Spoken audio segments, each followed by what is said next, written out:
Hey guys, so today we're going to be covering the rise and fall of Apex Legends. For anyone who's going to argue that it's not dead,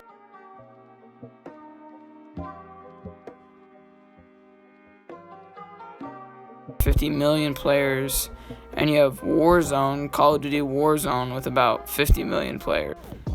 And Apex only has 8 million players as of May 2019. EA hasn't even released any monthly players because I'm guessing they're too embarrassed of how bad the game is doing. I mean, don't get me wrong, it's a good game. Okay, now let's get into why it died. In the first 2 days of Apex being out, it had 26 million players.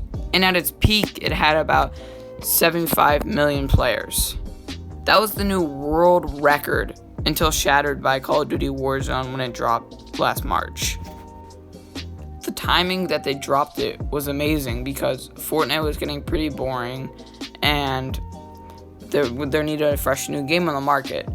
And sure, it may not be the best timing for other people, but for at least me and the people I'm friends with, it was perfect because we need a fresh new game to play.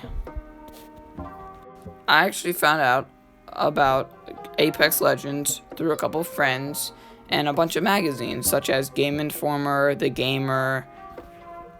The things all the articles had in common was something along the lines of Apex Millions breaks new record for having 26 million people in 2 days.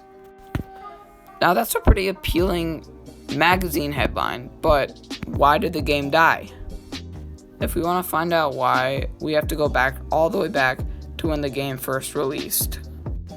Let's start with the minor issues that could cause a lot of frustration to people. One, there was a lot of cheaters and hackers that even Dr. Disrespectful, the pretty big Twitch streamer, commented and said Respawn Entertainment needs to step up and start banning people, which they responded, banning 355,000 players that were cheating and hacking. The second minor issue is that there's a lot of useless abilities, such as if you main Wraith, you'll understand that I used to main her, and the problem with her was how she had a portal, right? And you could teleport with it. Sounds great, right? But it wasn't, because I only used it once out of my whole time maining her. And I talked to a lot of people that used to main her, and they were frustrated that they did main her because they didn't know why. The game just released, and they could have gotten better with a different character. One of the major problems was how Respawn Entertainment promised all these new updates, and unfortunately they failed to deliver, and that caused a lot of frustration to the game because things weren't being updated that needed to be updated. I've been playing Apex for a long time, like I said earlier, right? And one of the glitches was how you would be fighting someone and then all of a sudden you would just glitch under the map. It took a whole season to patch it. Sure, it only happened once in a while, but it was annoying because you would just glitch under the map and that kind of thing.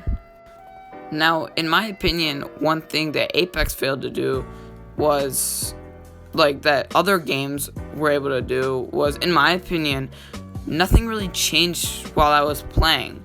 I mean, sure, there was a new map and everything, but they never really had that new element to the game. For example, Fortnite's season just dropped, and that got everyone excited. It was pretty fresh and exciting, right? And one of the reasons why was because they introduced a new element, which was the sharks. Now, obviously, the sharks aren't the reason why everyone's excited.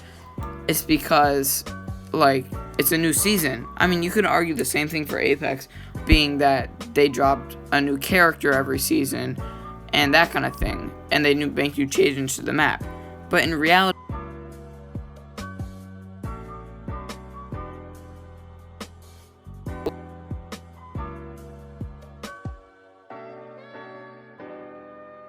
its peak at around season 6, season 7, you had Forbes magazine writing about it, and at that point they were making millions on the daily basis.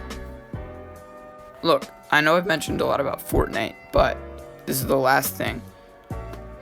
Fortnite, the people at Epic Games, they are absolute geniuses.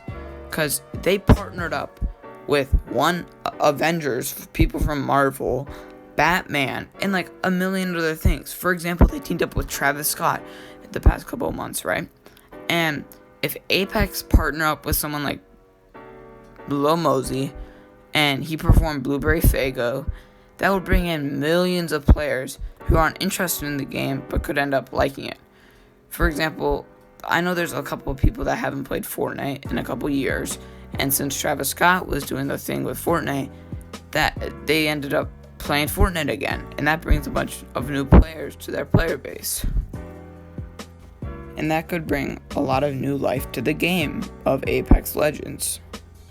And just right there is a way to seriously bring back a lot of traction to Apex, but yet EA and Respawn Entertainment it's just a total crap show because they don't even care about the game, to be honest. All they want is the money. And clearly that shows because, like, look at the game. Like, there hasn't been any in-game, like, kind of events, like, such as Travis Scott concert. I'm not saying that they'll use Travis Scott, but, like, they could bring all this traction to the game, but they don't because they clearly are money hungry and don't care about the game. And that is a good example on how it died, is because the company did not do anything, like I just said. Now, don't get me wrong, the death of Apex was completely preventable. And do I like Apex Legends? Yes. If they really wanted to bring the game back, could they? Yes, because they could just have an in-game event. Now, I'm not saying that would solve all the problem. A lot of the problem relies on the actual company, which would help a lot. With all that being said, I think I would rate Apex 2 out of 5 stars. 1 star from gameplay. Like, it's a good game. Like, I would play it. The other star comes from the diversity of characters, meaning, like, some of the abilities are good, other abilities are okay, and keeping, like, somewhat of a good game besides them being, like, not really updating and that kind of thing. Well, the game is completely irrelevant, and I'm pretty sure that kind of covers the rise and fall of Apex Legends.